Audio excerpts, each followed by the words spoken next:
While retail traders are glued to the Bitcoin price chart, sweating every 5% dip, institutional investors made 25% annual return this year regardless of whether Bitcoin going up or going down.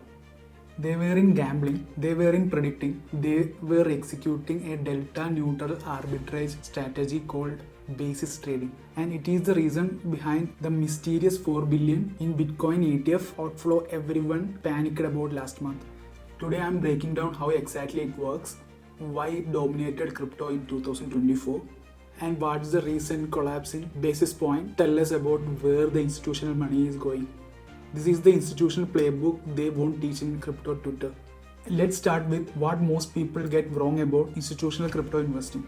When BlackRock Bitcoin ETF sees a 500 million in daily volume, the assumption is that hedge funds are making massive directional bets, buying because they think Bitcoin will go to moon or selling because they are bearish. That's not how the sophisticated capitals will work. Institutional investors, hedge funds, family offices, pension funds, they are not in the business of guessing where Bitcoin will go next. They are in the business of extracting predictable returns from the market inefficiencies.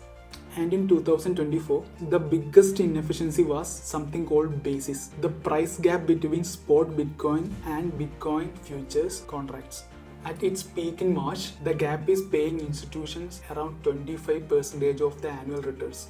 Not 25% if Bitcoin doubled. 25% guaranteed, locked in the moment they are enter into the trade. So before we diving into the market dynamics, let me teach you what is basis trading actually is, because once you mastered it, you will read the institutional flows completely differently. Alright, foundation 101.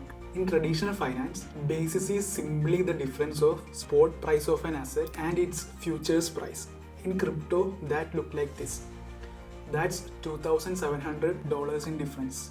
That premium exists because futures contracts trade at premium to spot in normal market conditions. We call this contango, and this premium is not random. It reflects three things. 1. The cost to borrow dollars to buy Bitcoin today. 2. Bullish market sentiment pushing futures price higher. 3. Leverage demand. Traders paying premium for exposure without tying up full capital. Now here is where it gets more interesting. That premium shrinks to zero as the future contracts approach expiration. Futures and spot prices must converge at settlement. And that convergence, that's where the money is. The trade itself beautiful in its simplicity. It's called cash and carry or basis trade. And it has a 3 steps. Step 1, open the position. In the step 1, you simultaneously buy spot Bitcoin, usually through ETFs like BlackRock's IBIT, and sell equivalent amount in CMEs. You are now holding spot asset and you are short the future contracts. You locked in that basis spread. Step 2, you wait for expiration. As expiration approaches, that $2,700 of premium will slowly expire. Futures and spot prices will converge.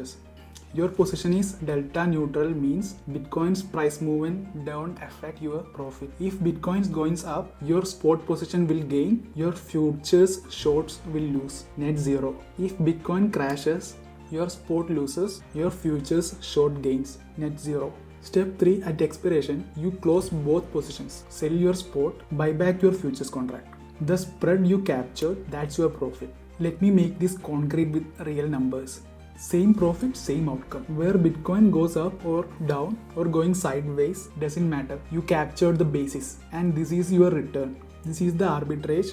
This is how institutions will make money in crypto. Now you may be thinking, if this is a risk-free money, why isn't everyone doing this? Great question, right? For that, let's go to Act 3, the ETF infrastructure revolution. Before spot Bitcoin ETF launched in January 2024, basis trading existed, but it was clunky. You had to custody actual Bitcoin. That means you need to deal with the security, complex infrastructure, regulatory uncertainty. Most traditional institutions couldn't touch it. The moment that SEC approved spot ETFs, especially BlackRock's IBIT, everything changed. Suddenly, institutions could execute the spot leg of basis trade by just buying ETF shares. No custody headaches, no security nightmares or nothing. Just buy IBIT, then short CME's futures, done. And the data shows exactly what happened. Look at CME's Bitcoin futures open interest. In March 2024, when basis spread hit 25% annualized, CME's open interest exploded. Institutions piled in 1.6 billion added to the short side in single week. They were buying IBIT, shorting CME, locking in 25% risk-free for 90 days. But here is what critically important. This wasn't a bullish Bitcoin speculation. This was a neutral arbitrage. These weren't bets on Bitcoin. They were betting on market inefficiency. Research from Amberdata showed that 66% of the ETF inflows during the first half of 2024 were arbitrage driven, not a convection buyers, not long-term holders, basis traders. And this brings us to the basic question that everyone is asking.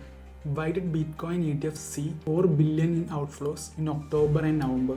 Why did BlackRock's IBIT, the flagship product, see 97% of these outflows? It wasn't panic selling. It wasn't institutions losing faith in Bitcoin. It was a mechanical unwinding of basis trades as the spread collapsed. Act 4 2025 unwind. Let me show you what happened. Here is the basis spread over the last 18 months. Basis compressed from 25% down to 5%, and here is why it matters. Institutional basis trades are in free. They have costs, funding costs to borrow capital, transaction fees on both legs, slippage on entry, and exit operation overhead. Most institutional funds need at least 5 to 7% annualized basis to justify the trade. Below that, it's not worth the capital to allocate. You can get 4.5% in US Treasury bills with literally zero risk. So what did they do? They closed the trade, sold their ETF positions, bought back their futures shorts, took their profits and moved on. This is why you saw a massive outflow concentrated on IBIT. It wasn't retail panic, it wasn't institutional rotation.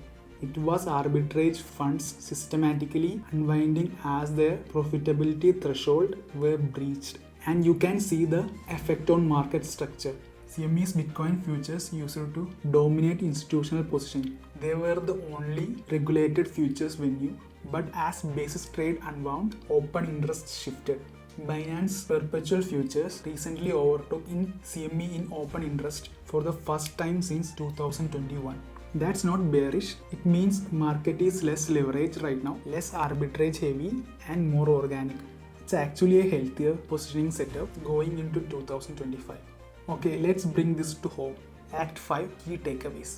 1. Institutional money does not operate like a retail. Most hedge funds' Bitcoin exposure is delta neutral arbitrage. 2. Basis trades only works when futures trade at premium, which happens only in bull markets. In bear markets, futures go into backwardation. 3. ETF flows don't always signal sentiment. Large outflow can be technical unwinding, not a capitulation. Always look at why money is moving. 4. The basis compression and position unwind means market is less leveraged now than it was 6 to 9 months ago. That's typically constructive for the next leg up. And 5. This is not a strategy that retail can replicate, and you need 7-figure capital minimum to access CME's futures, institutional grade infrastructures, and expertise to manage the risk. But here is what you should care. Understanding the basis trading helps you read the institutional behavior. When CME's open interest spikes and ETF inflows surges, you know arbitrage capital is flooding in, which tell you basis is wide. And ETFs bleed, you know spread compressed and ARB capital is existing. It's not about copying the trade, it's all about the reading the game. Now you know how the biggest players on the board are actually operating.